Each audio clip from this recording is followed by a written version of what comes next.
বাবা বাবা, তাই ওই পিছনের লোকটা তো বাবা করতেছে, কিসের জন্য এইভাবে বাবা করতেছে? স্যার, আপনি যে অর্ডারটা নিয়ে খাচ্ছেন এটা আমাদের হোটেলের একটা স্পেশাল কফি। স্যার, আপনার কি লাগবে? ঠিক আছে, তো আমার জন্য একটি কফি অর্ডার করেন। ঠিক আছে, আমাকে কিছু সময় দিয়ে অপেক্ষা করুন। স্যার, আপনার কফি অলরেডি রেডি হয়ে গেছে।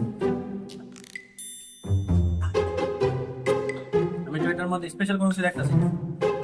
তো ওই লোককে খেয়ে বাবা করতেছে কেন? প্রাইস হবে, এটা প্রাইস কত? স্যার, এটা প্রাইস হচ্ছে 600 টাকা। আমাদের এখানে 50% অফার চলতেছে। যদি আপনি খাওয়ার পরে আপনি ওয়াও ওয়াও বলেন, তাহলে আপনার জন্য 50% ডিসকাউন্ট আপনি পেতে পারেন। खत्म।